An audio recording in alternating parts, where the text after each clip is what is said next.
Okay, so here it is, the MacBook Air 2020 edition. We're going to go ahead and get it unboxed. It's pretty simple. We know the drill by now, but for tradition's sake, I wanted to go ahead and get this thing unboxed. So here it is, the top of the MacBook Air 2020 model. This is a 13-inch MacBook Air. It features a 1.1 gigahertz dual-core CPU. Now, this is not the quad-core version. You should probably buy the quad-core version if you're going to be doing any sort of intense operations like video editing, raw photo editing, etc. But as I mentioned at the very outset, I wanted to specifically try the $999 MacBook Air because it is the cheapest MacBook that Apple currently sells. So that to me is just an interesting talking point. I'm always going for the top of the line machine.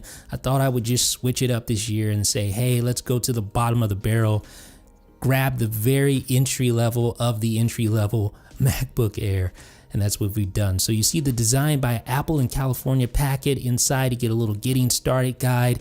Of course, you saw your USB cable, your USB-C cable, and your power brick, 30-watt power brick. You have your regulatory information and what do we have here? Space gray Apple stickers. So nice. All right, so let's go ahead and get it unwrapped. Here it is, folks, the 2020 MacBook Air. It's very, very similar. If you've used the last year's model or the year before that in 2018, you know exactly what to expect. For the most part, there are some definite notable changes here, but you still have the two Thunderbolt 3 ports on the left side, and you still have the 3.5mm headphone jack on the right side. So as far as outside appearance, not much has changed at all. It is ever so slightly thicker and heavier, but that's almost indiscernible from last year's model. And you have the little inset here so you can lift up, I don't know what that's, like some smudges on the front lip area. I don't know what's up with that. I just took it out of the box, but whatever. All right, so here's the top of the MacBook Air. You can see the little color matched Apple logo, nice and shiny. Let's go ahead and open it up. And the MacBook Air automatically turns on. Go ahead and remove the little protective paper. There we go. Now we're ready to get it all set up. So let's get started talking about the top features for the 2020 MacBook Air. First top feature is the $999 base price for the MacBook Air. So you go to Apple's website, you see there starting at $999. That's going to pull in quite a few people, at least pull some eyes to this MacBook Air. That is a very low price for an Apple laptop, just under $1,000.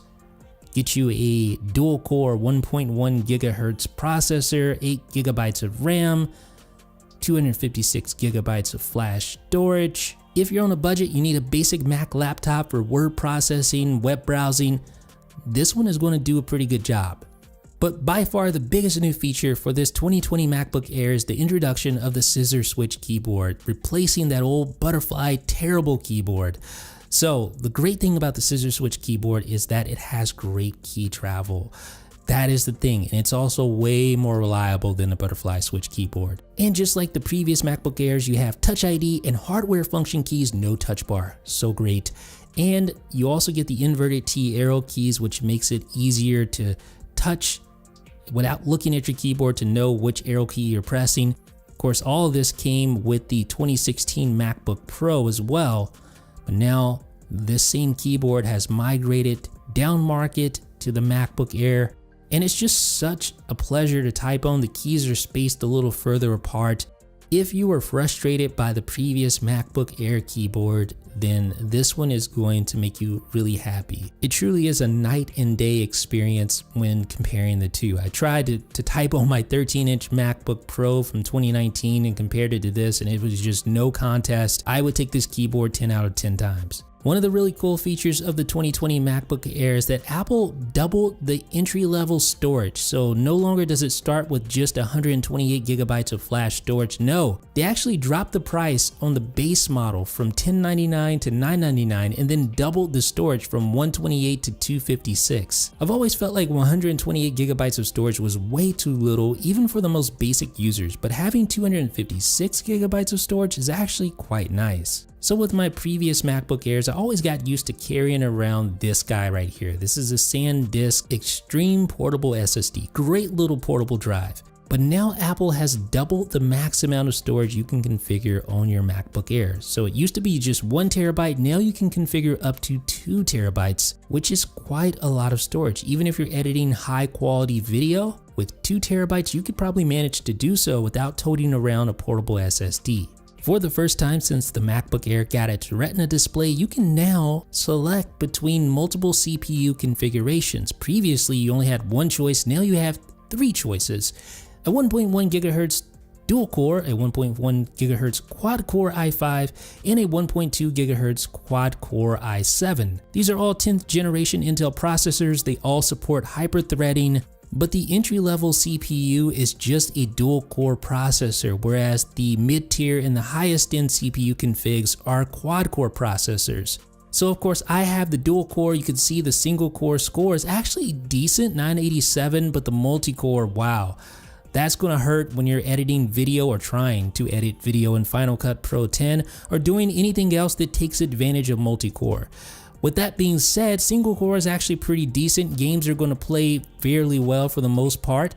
Although for more intense games, you may have some struggles with that integrated Intel Iris Plus GPU. But the great thing about having Thunderbolt 3 built in is that you can always connect an external GPU if you need the extra graphics power. But I was actually pretty surprised at how well this thing performed gaming wise. Most of the Apple Arcade games I played pretty decently, frame rates weren't horrible. If you're just a casual gamer, you want to play games occasionally on your MacBook Air, this is going to be perfectly fine as long as you set your expectations accordingly. With all that being said, you do get better single core performance when compared to the 2019 MacBook Pro entry-level model, so there's that. But to be honest, I probably wouldn't even recommend trying to edit video on the entry-level MacBook Air. It's probably just going to frustrate you. And one of the cool things about the Intel Iris Plus GPU is that it does support the Pro Display XDR at full resolution, which is pretty impressive given the fact that even a machine like the iMac Pro doesn't support full resolution connectivity to the Apple Pro Display XDR. Now, with that said, temper your expectations. You try to play games. If it's any game not called solitaire, you're probably going to run into some heavy frame rate issues when running at full resolution on that Pro Display XDR. Now, when just doing regular stuff like browsing the web, here I have 2 Safari windows side by side, able to scroll through pretty well. I will say that some of the issues have to do with lack of RAM. That 8 GB entry-level RAM configuration just isn't enough. If you can't afford it, by all means, please upgrade the RAM to 16 GB. It's going to make a world of difference. It's going to make using the MacBook Air a much better experience.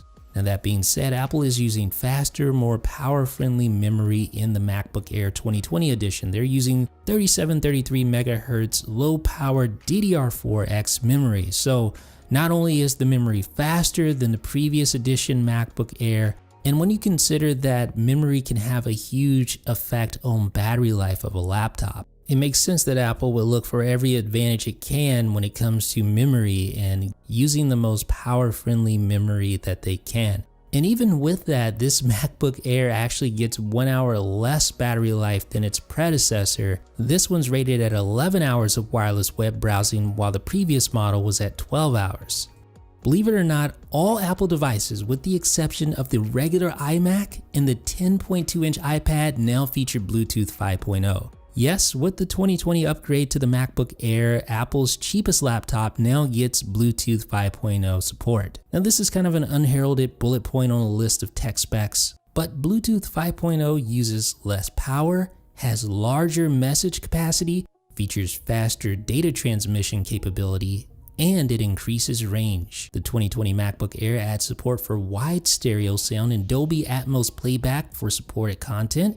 And in addition to the wider stereo soundstage, the 3-mic array now includes directional beamforming, which was first featured on the 16-inch MacBook Pro for improved microphone performance. Now obviously, physics and all that, the speakers aren't going to blow you away, the bass isn't going to knock your socks off, but I actually was pretty impressed with the sound quality of the MacBook Air considering how small the speakers are, especially when playing games. I was kind of surprised to find that the sound effects and the soundtrack of the games I played were quite engrossing coming from those small little speakers on each side of the MacBook Air's new and improved keyboard. So the MacBook Air 2020 entry-level edition with the dual-core CPU. No, this is not the machine you want to purchase if you plan on editing video, editing raw photos, things like that. But if you're just doing basic stuff, you're writing, you're browsing the web, and if push comes to shove, yes, you can edit videos technically on this machine, but I definitely don't recommend it. If you want to do that, get at least the quad-core model with 16 gigabytes of RAM. You're going to be a lot more happier that way, just trust me on that one. Now, if you are just that quote-unquote basic user, you actually may want to consider an iPad now that there's built-in mouse and keyboard support. But for those of you who absolutely know that you want a Mac and not an iPad, as long as you have the proper expectations, the 2020 MacBook Air and all of its various flavors could be a great machine for you. Let me know what you guys think down below in the comments. This is Jeff with 9to5Mac.